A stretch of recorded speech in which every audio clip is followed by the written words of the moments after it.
হে everyone, আজকে আমি air fryer নিয়ে একটা অনেস্ট রিভিউ দিব।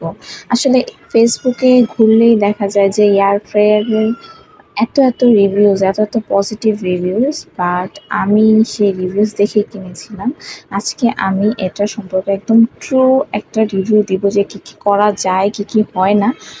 তো মেনলি এটা হচ্ছে আমার সেটা হচ্ছে উপরে একটা জাস্ট হচ্ছে কয়েল, আর সেটার উপর ফ্যান, মানে বোথ সাইডে না, উপরে নিচে না। তো এটার দাম মেবি 5,000 কি 5,500 টাকা নিয়েছে।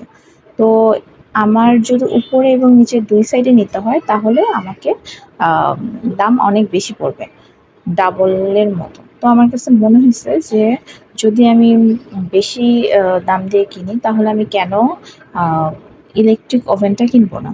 ওটা জায়গারও বড়, আবার হচ্ছে কাজও ভালো, সব কাজ করা যায়। তো এটার যে প্রবলেম, মেনলি যেহেতু উপর থেকে বাতাস দেয়, সো একটা পাশ কুক হয় আর একটা পাশে হয় না।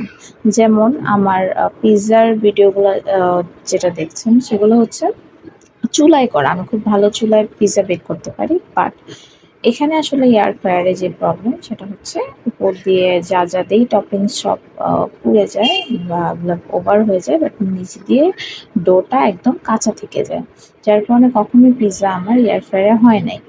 আচ্ছা, এবার সেকেন্ড আসে হচ্ছে কেক।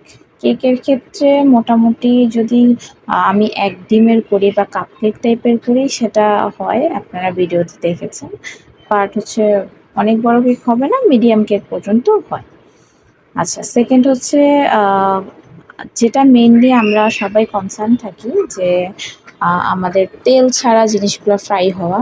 বিলিভ মি, তেল ছাড়া যে জিনিসগুলা ফ্রাই করা হয় ওগুলা টেস্ট তেমন একটা ভালো না। যদি কেউ হেলথ কনসার্ন হয় অনেক বেশি, যে মজা না হোক আমি খাবো, তেল ছাড়া খাবো, তার জন্য ওকে। বাট আমাদের যাদের টেস্ট বাট তেল দিয়ে ভাজা খেতে পছন্দ, কখনোই সেটা ওই রকম না।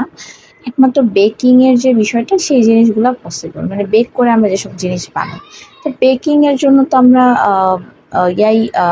ইলেকট্রিক ওভেনই ইউজ করতে পারি অথবা চুলা ইউজ করতে পারি। সো এয়ার ফ্রায়ারের ওইভাবে আসলে কোনো কাজ দেখি না।